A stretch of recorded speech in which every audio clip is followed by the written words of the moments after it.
नमस्कार। कुनै पनि संगीतको व्याकरण मानिन्छ शास्त्रीय संगीत, तर व्याकरण नजानिकनै शब्द र वाक्यहरू लेख्नेहरूको यहाँ कुनै कमी छैन। कठिन छ शास्त्रीय संगीतको यात्रा, धेरै परिश्रम पर्छ यसमा। त्यसैले धेरै मानिसहरू यो बाटो रोज्दैनन्, यो बाटोतिर मोडिँदैनन्, बरु उनीहरू सरल बाटो संगीतको रोज्दछन्, आधुनिक वा लोक पप हिपहपतिर लाग्नको लागि। तर एकाध मानिसहरू हुन्छन् जो यो कठिन यात्रालाई नै आफ्नो जीवन यात्रा ठान्दछन् र अघि बढ्दै परिश्रम गर्दै अगाडि बढिरहेका हुन्छन्। तिनैमध्येका एक अध्यापक हुनुहुन्छ र शास्त्रीय संगीतका प्रशिक्षक पनि हुनुहुन्छ प्रभुराज ढकाल। उहाँलाई आजको कार्यक्रममा स्वागत गर्न चाहन्छु, ताकि संगीत प्रेमीहरू र संगीतमा लाग्न चाहनेहरूलाई उहाँको वर्षौंदेखिको अनुभव, शास्त्रीय संगीत सिकाइरहेको अनुभवबाट केही ज्ञान, केही शिक्षा हासिल होस् भन्ने हेतुले। ई सेवा मनी ट्रान्सफरको साथमा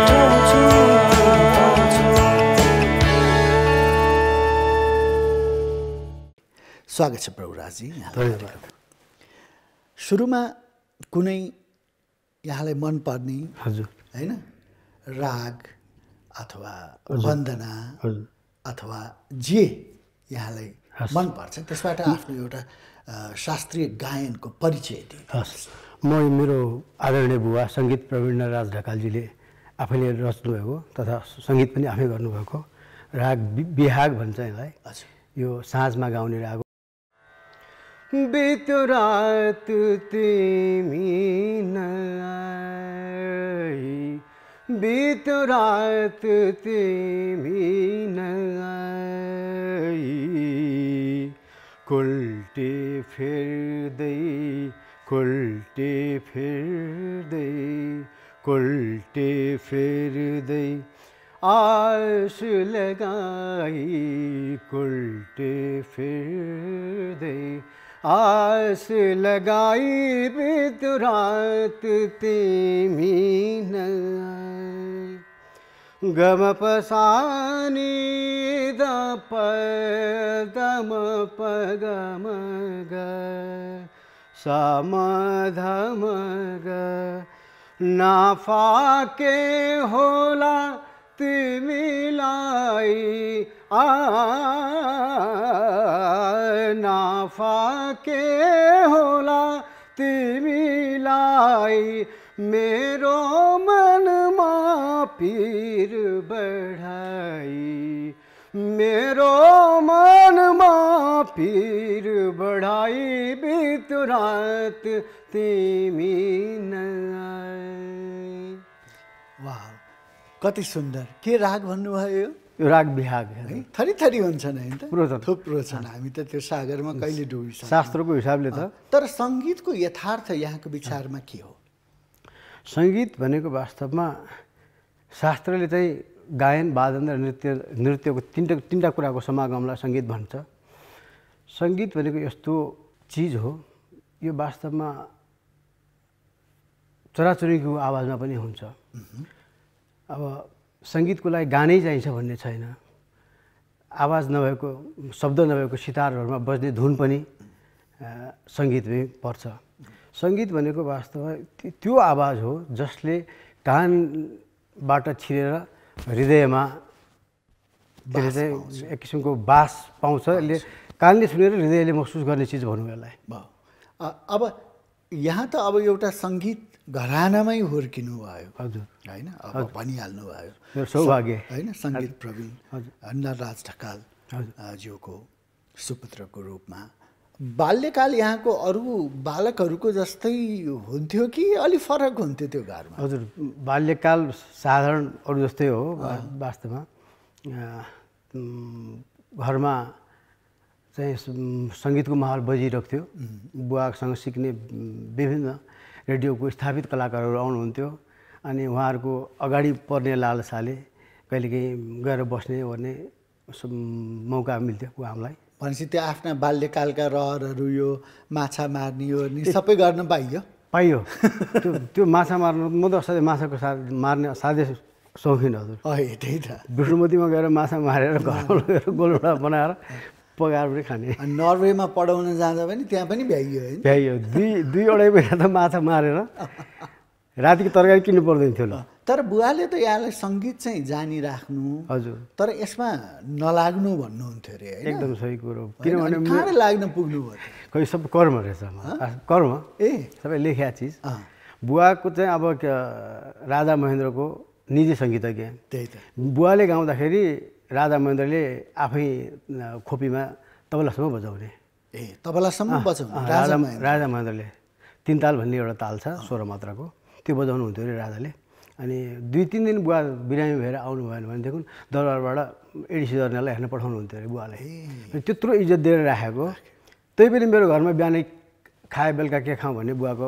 समयमा धेरै भयो क्या किनभने बुवा माग्न नसक्ने अभाव बुवा माग्न नसक्ने माग्न मान्छेहरूले जे पनि गरे होइन त्यो कारणले गर्दाखेरि बुवा सोझो हो अनि राजा महेन्द्र हुँदाखेरिको समयमा 10 बिघा जग्गा बुवालाई दिनुभएको थियो त्यो पनि धनगढीमा लिन जानु भएन छोडिदिनु भयो मलाई कालो ज्वरो आउने ठाउँमा भनेपछि जे होस् त्यो बेलामा पनि एक त सङ्गीतमा लागेरै केही नहुने भन्ने स्थिति थियो होइन त्यसमाथि पनि शास्त्रीय सङ्गीत त अब कहाँ गाह्रो त्यहाँबाट त धेरै गाह्रो शास्त्रीय सङ्गीतमा लागेर यहाँ कति कलाकारहरू घर बेचिया छ है र कति यहाँले नै भन्नुभएको छ होइन अहिलेको पुस्तामा आइपुग्दा पनि भनौँ न यहाँको पुस्तामा आइपुग्दा पनि होइन कति त अब खालि ट्युसन पढाएर जीविका चलाउन बाध्य छन् एकदम सही कुरो हो वास्तवमा शास्त्रीय सङ्गीतमा लाग्नेहरूको बाँच्ने आधार भनेको क्लासेसहरू मात्रै हो त्यति केवल क्लासेस मात्रै हो किनभने पर्फर्मेन्सको लागि यहाँ ठाउँ छैन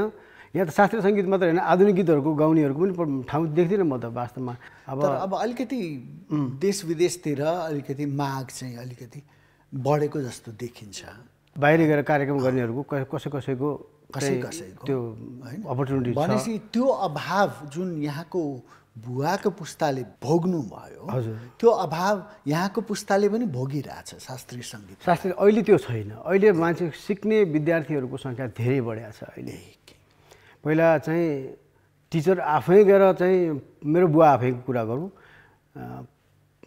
फर्पिङसम्म साइकल लिएर गएर क्लास लिन जानुहुन्थ्यो त्यसपछि आएर बौद्धमा साइकल लिएर क्लास लिन जानु पर्थ्यो अब अहिले विद्यार्थीलाई हामीले क्लास लिएर अब आफूमा क्षमता पनि भएको कारणले भगवानको कृपा पनि भयो र अहिले सिक्ने मानिसहरूको पनि नम्बर पनि बढेको हुनाले हामीले डिमान्ड गरेर सिकाउन सक्छौँ कि मान्छेलाई तर यहाँले त अब धेरै वर्ष होइन अध्यापन पनि गर्नुभयो होइन निजी रूपमा पनि कतिलाई सिकाउनु भएको छ होइन तर के भने हामी भारत र यहाँ धेरै तुलना गर्छौँ नि जे कुरा होइन भारतमा चाहिँ धेरै नै मतलब मान इज्जत सम्मान शास्त्रीय सङ्गीततिर लाग्नेहरूलाई होइन उपलब्ध भएको जस्तो देखिन्छ यस्तो होला जस्तो अब पण्डित जसराजहरू भयो होइन कति हुनुहुन्छ नि होइन तर यहाँ चाहिँ त्यो किन ग्राउन्डै लिन नसकेको हो कि के कमी देख्नुहुन्छ नेपालमा चाहिँ नेपालमा अब यस्तो हो वास्तवमा इन्डियामा पनि सबैजना शास्त्रीय सङ्गीतज्ञहरूको चाहिँ इज्जत छ भन्ने छैन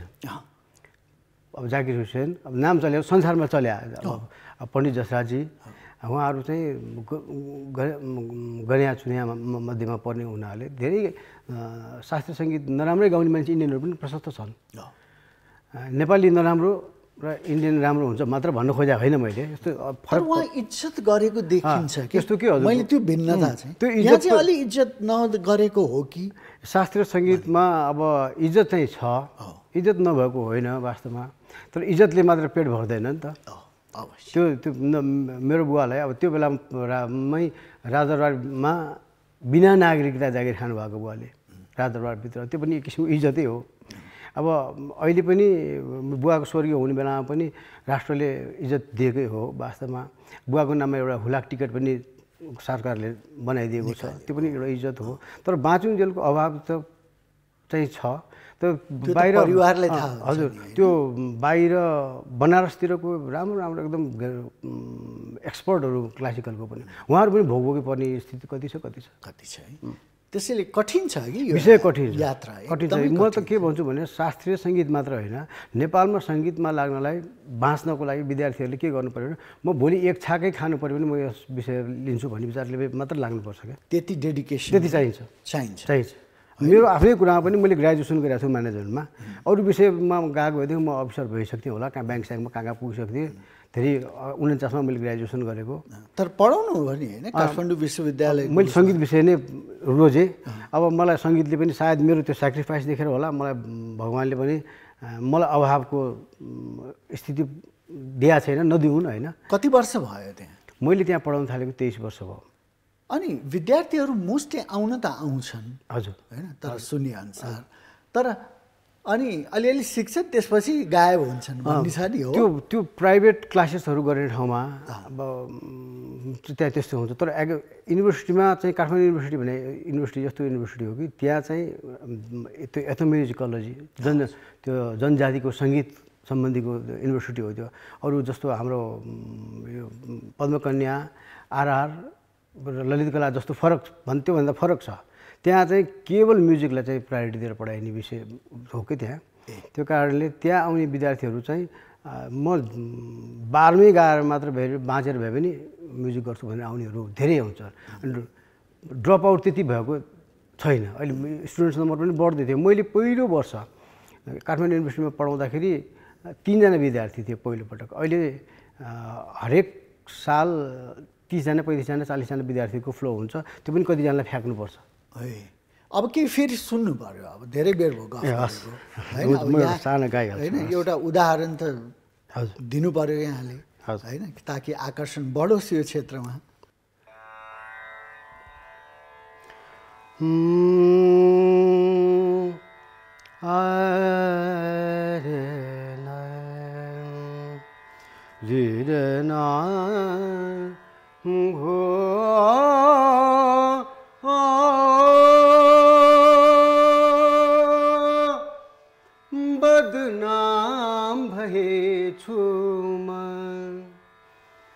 बदनाम भएछु म हो आफै आज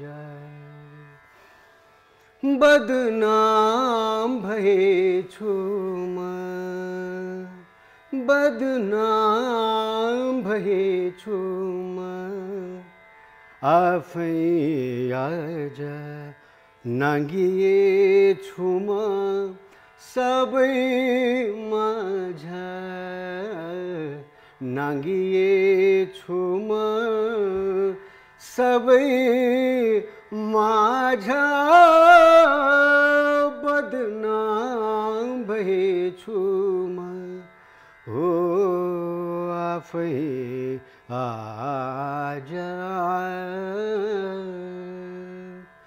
यो ब्रेथको कतिको गर्नुपर्ने रहेछ होइन हजुर यो एकदम प्ले हुन्छ ब्रेथको श्वास गाउने मानिसलाई बुवाले भन्नुहुन्थ्यो कहिले पनि दमको रोग लाग्दैन अरे यो ब्रिदिङ यस्तो एक्सर्साइज हुन्छ कि यो चाहिँ अहिले यहाँले जुन प्रस्तुत गर्नुभयो यो चाहिँ क्लासिकल टच भएको अलिक मोडर्न टाइपको हजुर यो गीत चाहिँ म काठमाडौँ युनिभर्सिटीमा पढ्दाखेरि नवीन के भट्टराई उमेर विद्यार्थी हो अनि उसले मलाई सर मलाई एउटा कम्पोजिसन गरिदिनुहोस् न म एउटा गीत गाउँछु हजुरलाई भनेर हजुरको भरमा भनेर उसले उसको लागि बनाइदिएँ मैले गीत पहिला उसले स्मृति भन्ने एल्बममा गाएको छ त पछि मैले साथीभाइको समक्ष आफ्नै गाडीमा पनि गाइरहेको भएर उनीहरूले चाहिँ मेरो खिर्का सुनिरहेको र नवीनको आफ्नो पप स्टाइलको गाना छ यो स्मृति भन्ने एल्बममा त्यो डिफ्रेन्स भएर तिम्रो आफ्नो त्यो क्लासिकल पार्ट एउटा चाहिँ राखेर गरौँ न भनेर सल्लाह दियो मैले यसलाई चाहिँ फेरि निकालेको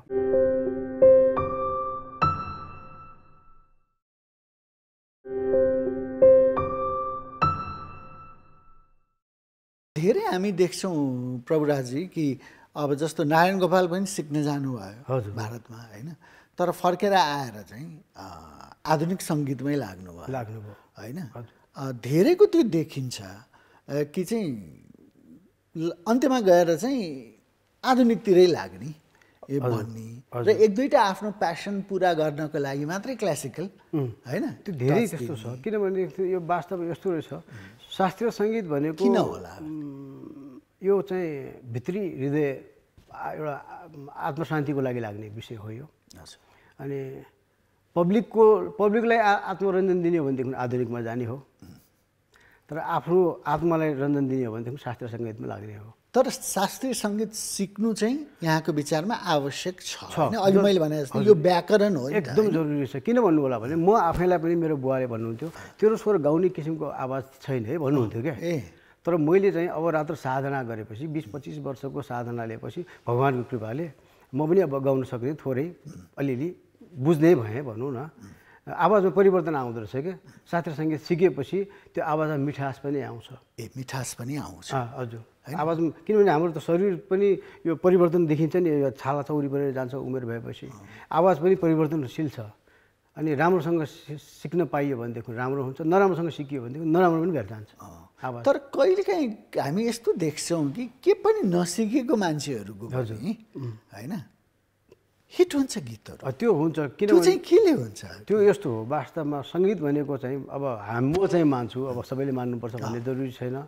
जन्म जन्मान्तरको कुरो हो सङ्गीत भनेको। म योभन्दा अगाडिको जुनीमा पनि पक्कै एउटा सङ्गीतज्ञ थिएँ र मैले अहिले बुद्धिले मेरो विवेक चलाएर मैले चाहिँ म अरू प्रोफेसनमा जान खोज्दा पनि म जान पाउँदिनँ क्या। मैले इन्सपेक्टरको लागि एप्लाई गरेँ, म सङ्गीतलाई चाहिँ प्रोफेसन बनाउँदिनँ भन्ने सोच थियो मेरो पहिला। इन्सपेक्टर हुन तर मेरो त्यसमा नाम निस्किएन। त्यो बेलाको आइजिपी हेमबहादुर सिंह हुनुहुन्थ्यो, मेरो बुवाको स्टुडेन्ट हुनुहुँदो रहेछ। गएर बुवाले यसो फुस्सो कानमा भन्दै आयो भएदेखि हुन्थ्यो होला। अथवा राजदरबारको समयको थियो, ज्ञानेन्द्र सरकार पनि मेरो बुवाको विद्यार्थी हो भन्छन् पनि। बुवाले पनि गर्न चाहनु भएन, मेरो पनि भाग्यले दिएन। अनि म सङ्गीतमै लागेँ कसरी। अब त्यो खिचेर लिएर आउँदो रहेछ। तर कुनै विस्मात त छैन? तर मलाई आनन्द छ अब। किनभनेदेखि अब जुन दिन मेरो गाउँदाखेरि सुर लाग्छ आनन्द आउँछ, सुर नलागेको दिन रातभरि 2-4 दिन निन्द्रै लाग्दैन। तैपनि हामी अहिलेको हुन त अहिले धेरै आकर्षण छ सङ्गीतप्रति होइन? विभिन्न सोजहरू पनि होइन, विदेशदेखि लिएर आफ्नै देशमा पनि कति रियालिटी सोजहरू अब आइरहेछन्। यसले त मतलब एउटा प्लेटफर्म र एउटा आकर्षण त बढाएको छ नि होइन हाम्रो यङ जेनेरेसन छ। वास्तवमा अहिले आएर सङ्गीत सिक्नुपर्छ भन्ने कुरो हरेक विद्यार्थीहरूलाई छ क्या। अब आफूले उमेरमा गर्न नसक्या प्यारेन्ट्सहरूले पनि मेरो बच्चाले चाहिँ अलिक गाइदिए हुन्थ्यो, मेरो रहर यसले पुरा गर्छ त्यो भने अहिले धेरै। अहिले चाहिँ वास्तवमा बल्ल अलिकति सङ्गीत भने वास्तवमा यो अरू जुन हाम्रो चाहिँ एकाडेमिक एजुकेसन लिइसकेपछि यो म्युजिक पनि चाहिन्छ भन्ने कुरो चाहिँ बिस्तारै मान्छेलाई पर्दै आउँदो रहेछ। जब मान्छे एजुकेटेड हुन्छ अनि म्युजिक चाहिन्छ भन्ने कुरो पर्दो रहेछ। तर अब चोइस दियो भने चाहिँ धेरैले सितार र गिटार दियो भनेदेखि धेरैले गिटार रोज्छन्। गिटार रोज्ने छ, तर गिटार रोज्ने मान्छेहरू पनि पछि गएर सितारमा मात्रै बजाएर बस्नेहरू पनि छन्। गिटारबाटै सितारमा आइसकेपछि त्यो सिधा गिटार फेरि छोड्ने मान्छेहरू पनि छ। किनकि गाह्रो छ नि त। गाह्रो छ। मैले हजुरलाई भन्ने निवेदन गरेँ नि, जब म चाहिँ पैसाको लागि म्युजिक गर्दिनँ भन्ने लागेपछि अनि मान्छेले चाहिँ त्यो भित्री उसमा जान्छन् नि। अब पपुलारिटीको लागि, अरूको लागि हिट हुनको लागि, सबैको वाहको लागि मात्रै हो भनेदेखि चाहिँ अब जस्तो किसिमको समाजले मागेको छ त्यो गाउनै पर्यो। होइन भनेदेखि आफ्नो आत्मसन्तुष्टिको लागि गाउने भनेदेखि त आत्माले जे अरू छ त्यो गर्नु पर्यो। तर अब अहिले त के भनेदेखि 2-4 यस्तो थेगो जस्तो राख्यो हजुर होइन, अनि एउटा ग्ल्यामरस म्युजिक भिडियो बनायो होइन, आकर्षण त सबैको त्यतैप्रति देखिन्छ कि। धेरैको त्यस्तो छ होइन, धेरैको त्यस्तो छ। तर धेरैको त्यस्तो हुँदैन मात्रै यो विषयलाई नअँगाल्ने मान्छे छैनन् भन्न मिल्दैन। तर सरकारी स्तरबाट चाहिँ अथवा सरकारले गर्नुपर्ने चिज, अब यहाँले त आफ्नो पिताको नाममा पनि होइन गर्नुभएको छ। हजुर, मैले बुवाको नाममा एउटा के अरे प्रतिष्ठान राखेको छु 68 सालबाट। बुवालाई सम्झेर बुवाको नाममा पुरस्कार राखेको कार्यक्रमहरू गर्नु। हजुर, अनि हरेक पुरस्कार भयो यसपालिदेखि 10 वर्ष कम्प्लिट भयो। तर सरकारले जुन भन्ने एउटा बेस बनाइदिनु पर्ने हो शास्त्रीय सङ्गीतको लागि, अथवा चाहिँ सरकारी र अरू मिडियाहरूले सहयोग गरिदिनु पर्ने हो, त्यो चाहिँ कतिको भएको छ यो देशमा? यो छैन, धेरै कम छ। किनभनेदेखि एक त सुरुमा सङ्गीतज्ञहरूलाई बाँच्नको लागि नै पहिला अफिसहरू काम गर्ने पनि चाहियो। मलाई थाहा भएको अनुसार रेडियो नेपालमा म 10 वर्ष जति काम गरेँ क्लासिकलमा। त्यहाँ रेडियो नेपालमा पर्मानेन्टमा कहिले पनि मान्छे लिएन। रेडियो नेपालको पुरानो नातिकाजी शिवशङ्करहरूको समयको सबै रिटायर्ड भएर गइसक्यो। त्यो पोस्टहरू सबै अहिले चाहिँ प्रशासनमा गइसक्यो। अनि त्यस्तै राष्ट्रिय नाचघरमा त्यही हालत छ, प्रज्ञा प्रतिष्ठानमा त्यही हालत छ। तर ल त भनेदेखि प्रज्ञा प्रतिष्ठान राष्ट्रिय नाचघर भनेर त महेन्द्रले आफैले नै निजी पैसाबाट बनाएको। अब त्यसमा पनि अब कलाकारहरूको लागि भनेर बनाएको, कलाकारहरू प्रशस्त भर्ना भएको थियो त्यो बेलासम्म। अब अहिले आएर के भयो भनेदेखि त्यो भर्ना भएको कलाकार रिटायर भएपछि नयाँ हाल्ने चलनै छैन। अनि हाम्रो मिडियाहरूले चाहिँ कतिको मिडियामा पनि यस्तो हो, यो सङ्गीतको ज्ञान नभएको मान्छेले साङ्गीतिक कार्यक्रमहरू चलाएको हुनाले यो सही सङ्गीतलाई प्रचार प्रसारमा ल्याउनुपर्छ भन्ने कुरो विवेकै रहेन कि उहाँहरूमा पनि। मिडियाले नल्याइदिएपछि त कसैले पनि थाहा नहुने भने जस्तो आज हजुरले यति कुरा गर्नुभयो र मैले बोल्ने मौका पाएँ। यतिसम्मको पनि क्षमता भएको कमसेकम रेडियोमा आरजे र भिजेहरू चाहिँ भइदियो भने सायद नेताको कानभित्र बिस्तारै बिस्तारै छिर्थ्यो होला। भनेपछि अब कति 30-40 कति वर्ष हो यहाँले मतलब सिकाउन थाल्नु भएको? मैले सिकाउन थालेको त 30 वर्ष भयो। 30 वर्ष भयो। काठमाडौँ युनिभर्सिटीमा पढाएको 23 वर्ष कम्प्लिट भयो। र म्युजिकमा लागेको त वास्तवमा 40 वर्षै भइसक्यो। बुवाको काखैमा सिक्ने सौभाग्य पायौँ हामीले। बुवाको नामैले पनि अब के गर्नुपर्छ भन्ने कुरोको एकछिन प्रेसर दिइरहेको जस्तो फिल हुन्छ कि आजकल त। तर त्यही गाह्रो हुने रहेछ। जस्तो बुवाको एउटा नाम भइसकेपछि छोराछोरीलाई चाहिँ अलिकति गाह्रै हुने होइन, किनकि त्यो नामसँग मिट गर्न नि सकिन्न, त्यो नामले उछिन्न नि सकिन्न होइन। तर एउटा च्यालेन्ज चाहिँ लाइफमा सधैँ भइरहन्छ, म पनि यतिसम्म चाहिँ हुनुपर्छ है भन्ने है। कठिन छ है, धेरै कठिन छ, धेरै कठिन छ। त्यही त। अब जाँदा जाँदै अब हाम्रा मतलब समस्त दर्शकहरूलाई होइन के भनेर चाहिँ अब यो शास्त्रीय सङ्गीतको महत्त्व भनौँ अथवा यसको चाहिँ होइन उपादेयता होइन के हो त्यो अन्त्यमा बताइदिनुहुन्छ कि? सबैजनालाई म एउटा अनुरोध गर्न चाहन्छु, शास्त्रीय सङ्गीत सिक्ने सिकाउने नाममा यहाँ आफूले नसिकेको विद्यार्थीहरूले पनि शास्त्रीय सङ्गीत सिकाइरहेको प्रशस्त छ। अनि उहाँहरूबाट शास्त्रीय सङ्गीत सिक्नको लागि चाहिँ तपाईँहरूले विचार गर्नुपर्छ। शास्त्रीय सङ्गीत कोसँग सिक्ने, यो सिकेको सङ्गीतबाट मलाई जीवन मैले यापन गर्न सक्छु कि सक्दिनँ, मैले चाहिँ सही निर्णय गरेको छु कि छैन। किनभने मान्छेलाई भोकै पर्न गाह्रो हुन्छ पछि जीवनमा। भोकै पर्न पनि जब तपाईँ तयार हुनुहुन्छ त्यसपछि मात्र शास्त्रीय सङ्गीत मात्र होइन हरेक सङ्गीतमा लाग्नु होला भन्ने एउटा चाहिँ मेरो विनम्र मेरो आफ्नो अनुभूति हजुरहरूलाई बाँड्न चाहन्छु। भनेपछि त्यो योग्यतालाई हेर्नु होला। हजुर, किनभने त्यो शास्त्रीय सङ्गीतको के सिक्छु भन्ने त्यही त। मसँग 1 महिना 1.5 महिना सिकेको विद्यार्थीले क्लास लिएको देख्छु म त छानाबाट खस्या जस्तो। एक हिसाबले खराबी नै त्यही छ आफूलाई चाहिँ। अनि हाम्रो धेरै क्षेत्रमा यो लागु हुन्छ होइन। 2-4 महिना गरेपछि मैले त सब चिज जान्ने, म जान्ने भएँ। मलाई जस्तो हजुरको मलाई तबला पनि बजाउन आउँछ, गिटार पनि बजाउन आउँछ, अलिअलि किबोर्ड पनि बजाउन आउँछ। अनि म बजाउँछु कहिलेकाहीँ, आफै गाउनु पनि बजाउनु पर्ने भएर बजाउँछु हजुरको। देखेपछि मेरो साथीहरू मेरो स्कुलका केटाहरूले भन्छन् मलाई, ए तिमी त गिटार पनि बजाउँदा तिमी मेरो छोराछोरीलाई गिटार सिकाइदेऊ न भन्छन् कि। म इमान्दारीपूर्वक के भन्छु भने मेरो विषय गिटार सिकाउने होइन। मैले गिटार सिकाएँ, बजाउन आउँछ, मलाई सिकाउन आउँदैन। मैले सिकाएँ भने तिम्रो छोराको हात बिग्रियो भने जीवनभर त्यो बच्चाको हात बिग्रिन्छ, त्यो मलाई अपराध लाग्छ, म सिकाउँदिनँ भन्छु।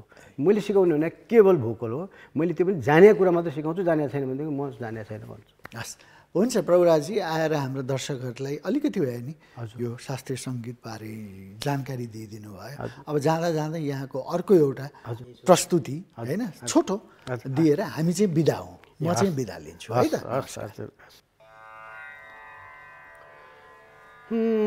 स्वर्गको महिमा अपरम्पार डुब्दछ जसुमा सब संसार।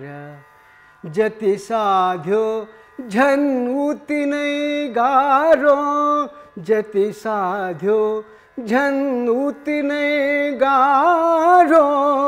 तै पनि सङ्गीत सबको प्यारो, जीवनमा यही एक आधार। स्वर्गको महिमा अपरम्पार।